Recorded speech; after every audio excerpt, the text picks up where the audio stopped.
Chosen One! Welcome to the Chosen One. I'm your host, Qui-Gon Din, and today on Unit 101, we are covering all of the Ewoks. We are going to go over the entire Ewok faction, and then we're going to bring you 3 lists at the end of the day that I feel are going to be ranked from the least effective Ewok list to most effective. There is a payoff at the end, so let's get started. So we got 3 Ewok primaries we're going to go through, starting with Chief Chirpa. He has 7 squad points. He brings 3 force points. He brings us an active ability, Bola Toss. Choose an enemy unit within range 3. The chosen unit gains a pin or an expose. So he does have a expose on a stick. He's got Stealthy Approach, which each character in this unit may dash, and then you can either hunker or gain a focus action. So he's going to allow him to really hit a little bit harder. He's got Mobilize the Village. While this unit is not wounded, characters and other allied Ewok units add 1 die to their attack rolls. This is really important as this also procs off of additional attacks outside of their own activation. A lot of the supports are going to be able to benefit from 5 die attacks. This will turn it to 6 die attacks. And then he gives us Sharp Stick. What characters in this unit have impact 2, and when a character in this unit makes a melee attack, the target does not benefit from protection. So he likes to poke people with his Sharp Stick. This means he's going to be very good at things like Dark Troopers, Republic Commandos, all the works. Anything that has protection, he ignores. His identity, Bright Tree Defender. When another allied Ewok unit becomes wounded after the effect is resolved, roll an attack die on a crit or hit result. Each character in this unit may reposition and make a 5 die attack. On a fail or expertise result, characters in this unit may dash and double heal. This is a revenge trigger. It is a very random revenge trigger, but like Kanan, he can attack any character he wants with this revenge trigger, and this is pretty powerful. He has 7, again, he's a 7 squad point. He has 10 stamina, 2 durability. If we come down and look at his tree, you know, we notice that he only has the melee attacks, but we look at the expertise and it gets pretty good for his attack expertise. 1 gets you a crit and a hit on his Fury of the Forest side. 2 to 3 is 2 crits. 4 plus is 3 crits, so it's very good conversion.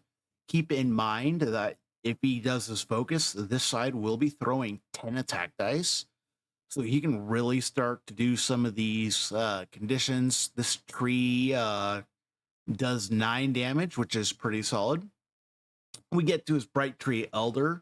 This is his more defensive stance. He has very good defensive expertise here with Stoic Guardian. You know, the 1 is a block, 2 is a block and a crit to a fail.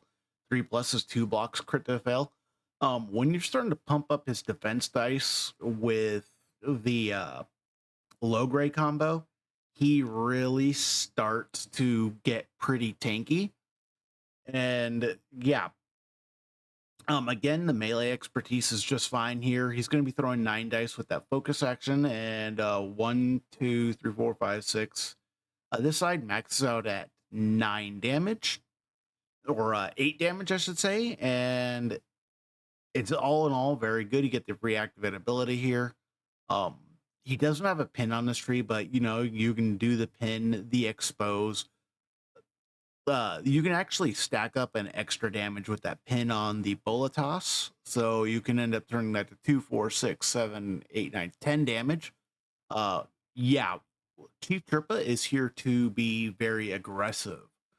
On to Leia Freedom Fighter. This is the 2nd best Ewok primary. She is a 7 squad point primary. She brings 3 force. Again, Endor Rebel Alliance Scout Warrior. You'll notice that she doesn't have the Ewok tag, but if we look at her identity real quick, Allied Rebel Alliance units have the Ewok tag. Allied Ewok units have the Rebel Alliance tag. She is, all in all, one of your main Ewok primaries.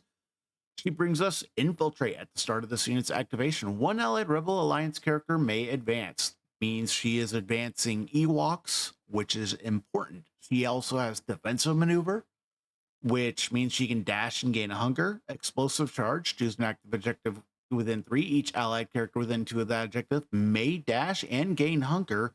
Then each unit within 2 of that objective suffers 2 damage and remove all hunger. So this is a pretty strong ability.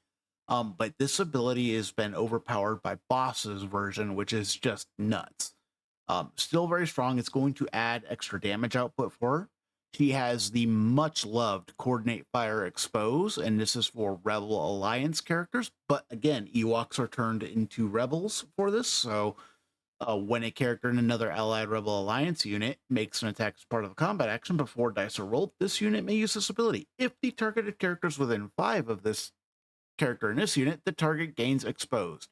So she is exposing characters before your attack roll happens, and it's just allows for Ewoks to hit fairly hard. The problem with her is she's a single unit body, so Coordinate Fire Exposed is actually a rather limited part of the map compared to, say, if it were on a support. She's got the 10 health and the 3 durability. So fairly tanky, heavy hitting primary. When we look at her offensive side for like frontal assault, this is her range side. We look at her expertise. It's a crit and a hit for 1 to 2, 3 in a reposition gets you a crit and a reposition, and then 4+ gets you 2 in a reposition. You really only want to see 2 expertise with this, because 1 to 2. 3, you start losing diminishing results. Her melee expertise is still fine. You look at her defensive expertise, a block crit to a hit. 3 is 2 blocks crit to a hit, and 4+ is the block crit to fail reposition. Overall, the defensive expertise on both sides is fine. It's nothing too crazy. But what really gets interesting is when we look at these trees. She has a free activate ability on 4, which is going to be good because it can trigger explosive charge or defensive maneuver. She maxes out at pretty good damage, and if you play her pretty strongly, she gets really effective on the board. That is Leia Organa Freedom Fighter. She's going to be a cornerstone of your list at the end of the day, but she is not the strongest Ewok primary. So the real reason why you want to play Ewoks is for Logray. Logray is almost an S tier level primary. He's held back by the fact that he is Ewok centered, but he is very, very strong at what he does. He is one of the best movement techs in the game. So, Endor Ewok Shaman, he's 8 squad points, brings 3 force. Inspiring Presence, this is big. At the start of this unit's activation, each allied Ewok warrior unit gains a hunger and may remove 2 damage or 1 condition from itself. Forward-wide healing on a tactic is good. Then each allied Ewok scout character may dash. This is the important one. This allows you to be a super heavy movement list where a Logray activation is giving you the ability to play an Anakin Skywalker level identity on a tactic, and you don't have to get the wound for it. Everyone gets to move. It's really strong. And again, Leia is both a warrior and a scout, so Leia gets the full benefit of this tactic. It's very important to the list. Elder's Command, choose an Ewok supporting character within 4. The chosen character may dash, then may gain a hunger or remove 1 condition from itself, or make a 5-die attack. This is how you can do some interesting combos with Logray, because these 5-die attacks turn to 6-die attacks, and you can get fairly cute with that. Stealthy Approach. Again, it's a defensive maneuver on crack because you can this character can dash, gain a hunger, or make a focus action. So Logray can get extra dice. Protective Wards. While this unit is not wounded, characters and other Ewok units add 1 die to their defense rolls. This is the other big reason why Logray is insane. This is a board-wide defense die bonus while he's not down. And as you'll see in the final list variant of Ewoks, Logray actually gets pretty hard to take down. Secret ingredients. This is another one of the random identities that are procced off a die roll. Each time an allied Ewok character wounds an enemy unit after the effect is resolved, roll an attack die on a crit or hit. Refresh a force. On a fail or expertise, each character in that allied unit may dash. So you can either get a force refresh or a dash off of a kill. I wish you got to choose, but it is overall a good effect at the end of the day. It is still random. It's not once per turn. It is each time, so you can proc it multiple times in a turn. Very good. He's got 9 health and a 2 durability, so he's not the healthiest in terms of health pool. But when you start looking at his defensive expertise, 1 is on his open of strength side. He is a better melee fighter in this side. This is the stance you don't normally use. You kind of want to keep him at range because he wants to stay away from your opponent. His defensive expertise, though, is really solid. When you look at Omen of Strength, his defensive expertise is 1 gives you a block, 2 to 3 is 2 blocks, crit to a hit, 4+ 2 blocks, crit to a fail. This is very solid. You lose the crit mitigation on 2 to 3 on the Wisdom of the Wood side, but he's generally has a hunker, so he's really defensive. We look at his Wisdom of the Woods tree. This is going to be where you really want to live because 1, step down tree is a damage and a shove, damage and strain, damage shove. 3 damage, 2 shoves, and a strain off of 3 results is very likely with his expertise. With the 1 crit, 2 to 3 is a crit and a hit, 4+ is 2 crits and a hit. So again, pretty good conversion rate. He's not doing a lot of damage, and this is on either side. He really he's not the damage piece, but with the Elder's Command, he is adding additional damage output from a 5-die attack with supports. It is something you are generally going to use. Low Gray is the payoff for running Ewoks. He is the auto-include in any competitive Ewok list.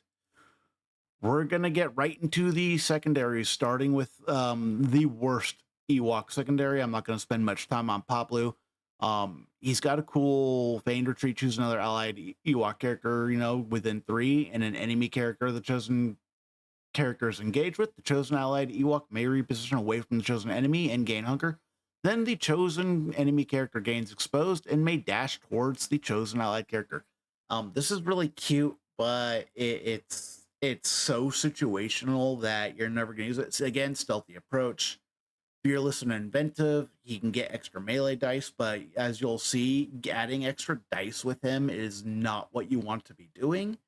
And his innate, when a character in this unit makes a melee attack targeting an enemy character that has an expose or pin, the attacking character may choose to use the defender's melee expertise chart instead of its own. During the apply expertise chart step. So he can steal other people's expertise. It's cute, but it's not that good. He is a scout, so he will get the dash off of a low grade. 9 health with 2 durability, standard stats for a secondary. When we look at his expertise, this is why adding dice with him is not good. You want him rolling 1 expertise because 1 is 2 blocks and a crit to a hit. This is very strong early on, but it really starts to peter out when you get that 2 expertise. It's a block crit to a hit, and then 3+ is a block. The same thing happens when you start looking at this the offensive expertise. 1 on a melee attack is a crit and 2 damage. 2 turns to a hit and 2 damage. He's so early-ended. It's a cool design, but he just has so many problems. Poplu is by far the one you want to take the least. Going on to Wicket. Now, Wicket, on the other hand, is actually up for contention for someone you'd probably want to take. He is an Ewok warrior, so he will get the hunker and the double removing 2 damage or a condition off of low grace tactic. At the start of the unit's activation, choose an enemy character within line of sight and then an Ewok supporting unit within 3. Each character in this unit and each character in the chosen unit may dash towards that enemy character. So he moves the full support. And it is only one character of the support needs to be within 3 of him. It is very good. And then he has Hunting Horn, takes an action, but he can expose a bunch of guys or give a pin to a bunch of stuff. It's very good. Stealthy approach. This adds extra speed. And you want him to be getting in melee. When we look at Wicket, he's got the 9 health, the 2 durability. We look at this tree, and see the melee expertise that he has: 1 to 2 hits, 3+ crit hit, 4+ 2 crits hit. He's throwing 7 dice in melee, which is going to turn to 8 with his focus, and it turns to 9 with Chirpa. If you're running Chirpa, he becomes a little monster on the board, and he has a good tree, good damage output. His defensive expertise is pretty solid, and then his range expertise is crap. You want to be meleeing with this guy. He's very good. He gives you some more speed with your Ewoks. We then go to Chewie. Now, again, you'll notice he's not an Ewok tag, but with Leia, he becomes an Ewok scout, so he will get the dash off of the low grade tactic. This is important because Chewbacca wants to get moving. You want him up the board. You want him positioned towards low gray usually because he's a very defensive character. So he's got his tactic, Wookiee loyalty. Again, he's a 4-cost. At the start of this unit's activation, each character in this unit may dash towards an allied primary character. If at the end of this movement, the character is within 3 of the chosen character, that character gains hunger, and each character in this unit may heal. This is important because this allows you to add extra layers of protection to your primaries, and giving your low gray a hunger is something you're going to want to do, healing them up. It's not wise to upset a Wookiee. Choose an enemy unit within 3 in line of sight. Roll 5 attack dice. The chosen unit suffers the damage for each crit and hit result in the roll. This is just a good way of finishing off stuff. It allows Chewie to hit fairly hard.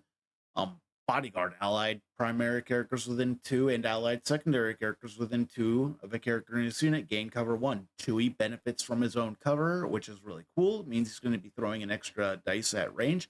And when you add that in with low gray, he's adding 2 defensive dice from range attacks, and that gets pretty dumb. But he's not done there. Intimidating presence. While this unit is not wounded, allied Rebel Alliance characters within 2 add an expertise to their defense rolls. This is really strong because this benefits all the Ewoks as well when you're playing them as an Ewok. 12 health and the 2 durability. Chewbacca is not going to go down easily, and if your opponent's spending too much time focusing on Chewbacca, it means the rest of your stuff's not getting attacked, and that is a benefit to you.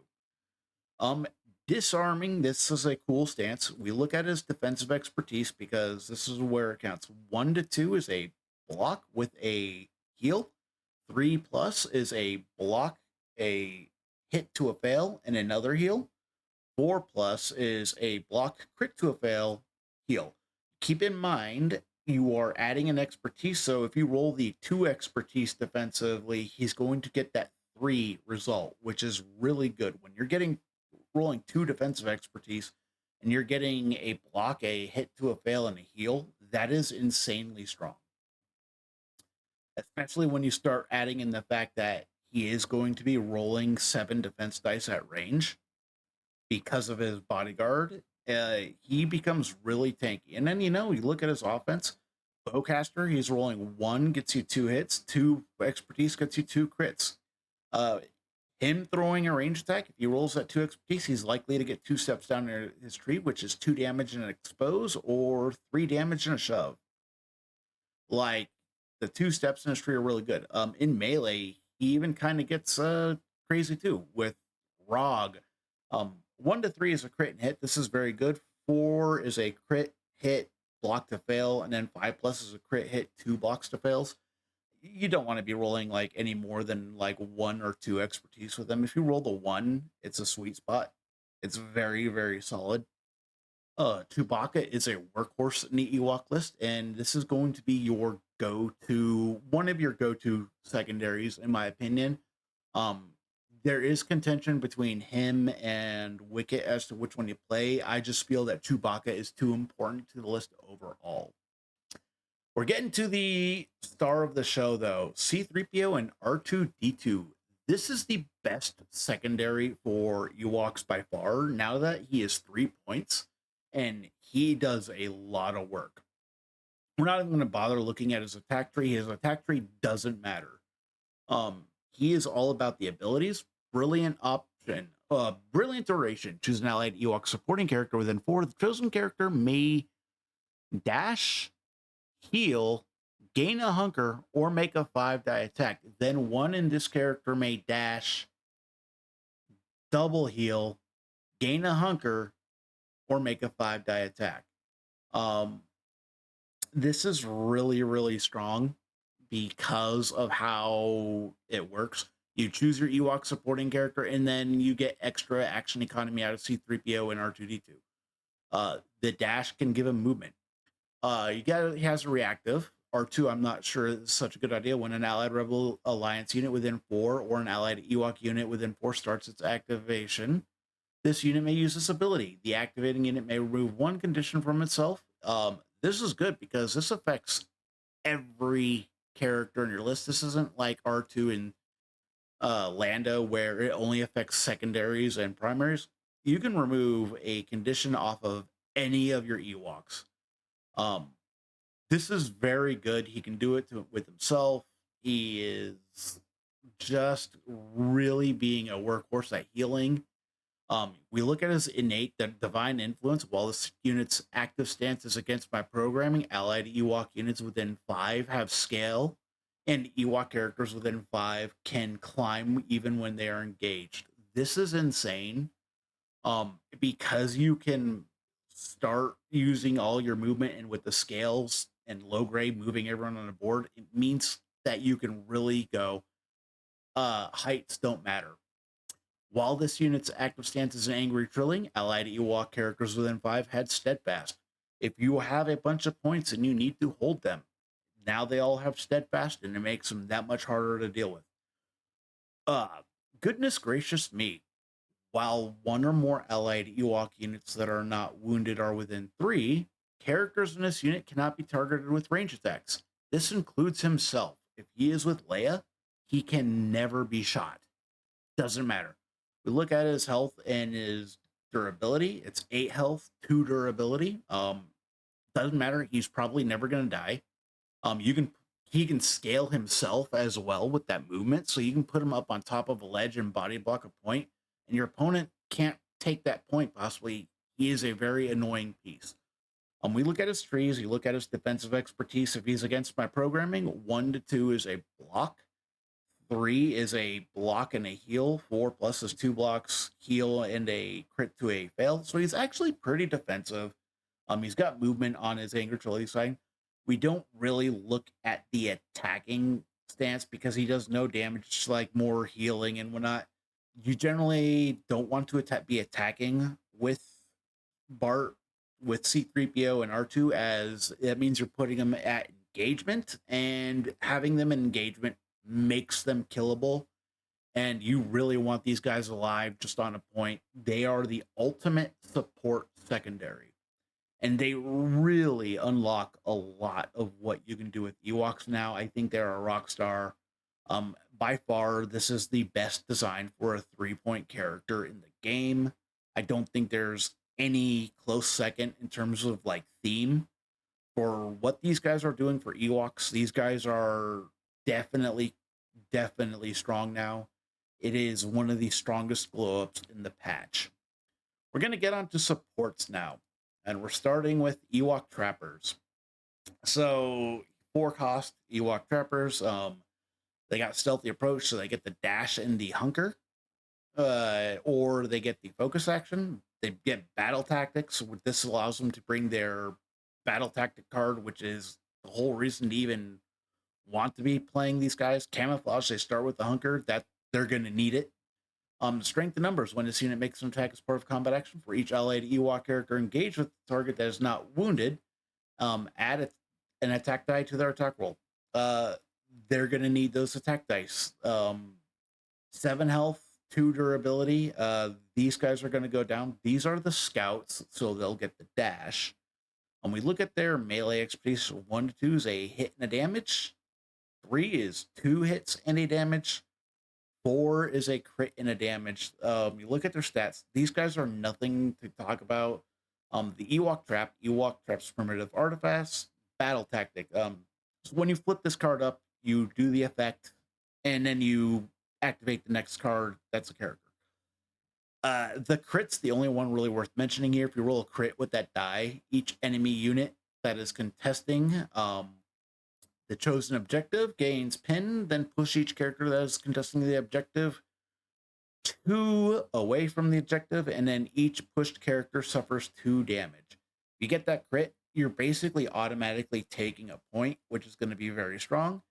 If you roll a hit, each enemy character that is contesting an objective gets 2 damage.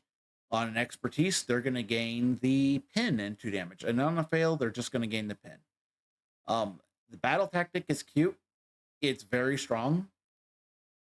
But it's, at the end of the day, it's not worth running this unit over because this unit can't really do anything on the board.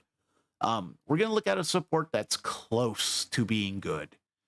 Ewok Hunters. Now, they're the 3-cost Ewok support, Stealthy Approach. Again, they got the Hunker or the Focus action after the dash. They have Coordinate Fire Pin. This is really good and it's for Ewoks. This gets really solid when you want to start pinning stuff. Again, they start with the Hunker, which is good. Strength in numbers. They have the extra attack dice, and they are warriors, so they will get to remove a condition, 2 damage, and then they will gain Hunkers off of Logre's activation. The reason why these guys are close to being good is they have good expertise at range, but they have a pretty bad tree that doesn't have a shove until 3. They're range 4, they're 8 health. These guys are a little bit tankier. But their range expertise isn't bad. 1 to 2 is a crit, 3 is a crit and a damage, 4 plus is a crit hit and damage. It's fairly solid. It's just that they have no shoves and they just pound for pound. They kind of need all the extra dice to do their thing. They're all right, but these guys are still pretty bad. Our next Ewok support is Zeb. So Spectre 4, he is a warrior, so when you're playing Leia, he becomes an Ewok warrior. Like I said, he's going to benefit from the removing 2 damage and the aura condition, and then he's going to gain a Hunker off of Logre.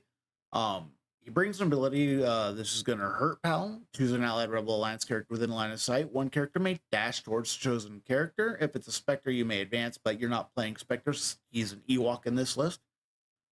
When this unit becomes wounded, he can wake himself up by gaining 2 injure tokens. This is a solid ability. This will cost a force. He has another reactive. It's just something about the feel of their helmets on my fist. After this character unit makes an attack as part of a combat action, this unit may use this ability. 1 character in this unit may make a 5-die attack targeting the same character in the same enemy unit. And then when he has injure tokens, he cannot be reserved. And then right here, he is 9 durability or 9 health, 3 durability. The 3 durability is what makes him kind of interesting. He also, his double attack is decent. We look at his expertise. He does like to fight fairly hard. He has good range expertise, good melee expertise. He's got decent defensive stats. He is an option, and I have not played a lot of Zeb in Ewoks, so he's not in any of my lists, but I do wonder if he is actually worth playing in an Ewok list instead of Rebel Commandos. I'll tell when we get to the other support, I'll explain why I would never actually remove the Pathfinders. Speaking of Pathfinders, they are the next Rebel unit, and they are a scout. So these guys are Rebel Alliance scout, spy, and trooper. So they will get the dash off of Logre. They have defensive maneuver. We've seen it on clones. Dash, gain a hunger. This is good with them. Cloak and dagger, they can give up one of their attacks when they're attacking a primary, and then you can add some damage to the pool for each crit. It's cute. They add 3 dice to the attack as well. So if you really want to attack a primary and you don't want to use 2 attacks and you need just 1 attack to get some results through, it's something you can use. I haven't used it yet in the game. They start with a hunker, which is good.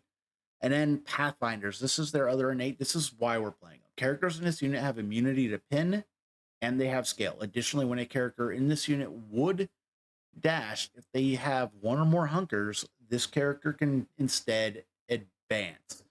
These guys are workhorses on the positioning power. Low grade allows them to move pretty much wherever they need to go.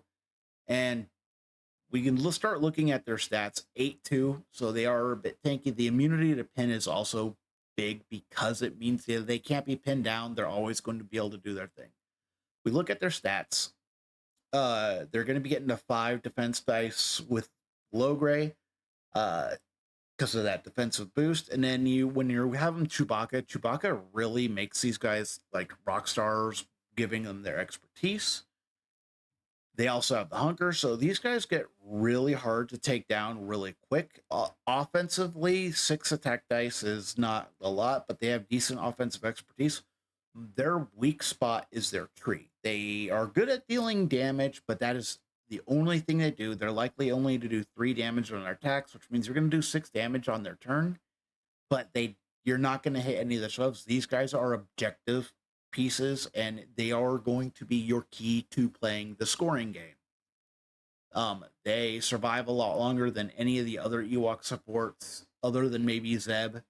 But yeah, they are rockstars. Now, the Rebel Commandos. This is the first unit that Ewoks got as an upgrade that, they really wanted to play these guys with the Ewoks. Commando doctrines, they get to dash, and if they land within 4 of an enemy character, they get to hunker and do a focus. They are scouts, so they will dash off of low gray. They have coordinate fire damage. They got camouflage, so they start with the hunker. They have infiltrate, which means they can get up the board really early on, which is important because it allows you to, again, gain massive advantage in the scoring position. These guys are pretty much a must include, and I have considered dropping them because they do just kind of fall and die. They have 8 stamina with the 2 durability, so again, standard health pool, but their defensive expertise is really bad. Where these guys shine is in their attack and their offensive expertise. These guys can do a lot of output and do a lot of movement, and they have been workhorses since they've been released. Rebel Commandos are good. Now we're going to get into the Ewok lists. So our first list is going to be pure Ewoks. This is the full teddy bear list. We got low gray. They're all going to get the defensive and offensive boosts from low gray and Chief Chirpa. This is by far the weakest of the Ewok variants, as while, yes, low gray and Chirpa are going to be really rock stars and Wicket, it is too much of a tax to play both Ewok supports and Paplu in this list. Having only 3 decent units and 3 units in your list that are just really bad. There have been a few players that have made this list work, but this isn't where I would go for Ewoks. List number 2. This one gets a little bit better. This is the Leia Chirpa list. The cool thing about this list is pure gas.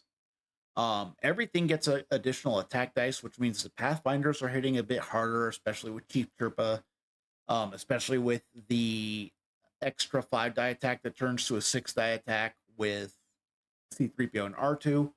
Leia's throwing an extra attack dice from Chirpa. Luke gives your guys that have hunkers rerolls. Luke is also throwing 7 attack dice because of Chief Chirpa. This list hits like a truck, and Chief Chirpa gets a revenge trigger against any time one of your stuff is wounded. So It really unlocks Chief Turpa. You do play the 2 3-point secondaries. I feel that they are C3PO and R2D2 is always going to be something that you want to play in your list. But this isn't the Ewok list to watch out for. So the payoff for Ewoks is by far the Leia Logray list. This is why you play the teddy bears. This list is one of the fastest scoring lists in the game. It's very solid on shifting priorities. The fact that the game got less killy and this list is really tanky really adds it home. If you pilot this list right, Chewie's positioning in this list is very important to the survival of Rebel Pathfinders and Logray. He is also bringing you extra punch. C3PO and R2D2 are rock stars in the list. Leia is a huge power. Every activation in this list gets to do things. Pathfinders are extremely valuable here. This is the Pathfinder list where Pathfinders get the most use. You have multiple ways of taking the entire midline on shifting. This list has enough movement to play on most maps. The list hits fairly hard. The problem is that if this list goes up against something like Vader, Emperor Servant, or a Jedi Hunter list, it will falter really quickly. But if it's going up against something like an Obi-Wan Mace Windu list or some of these other slower lists, you can just blitz points faster than they can keep up. It is a decent into Andor a little bit while your stuff is alive, and you can possibly just out blitz points. It is a very good list. The other downside to this Ewok list, this list is very expensive to build. If you are just getting into Ewoks and you want to get into Ewoks, you are required to buy 1, 2, 3, 4 boxes. So it is a $200 investment to build Ewoks. And that is for one strike team. Yes, you want the other stuff for the Rebels anyways, but this list is expensive. And if you want to play the game on a budget, this is not a list I recommend for you, as to get the full payoff, you have to buy a lot of boxes. And if all you want to do is play Ewoks compared to, playing all of Rebels, the entry point for Ewoks is really expensive. Now, if you want to play all the Rebels, this is a very good payoff for like completing all the Rebel purchases. It is a good list. It is very fun to play, and yeah, play some teddy bears. The Logray is probably in my top 4 favorite primaries in the game. Thank you for watching this episode of The Chosen One.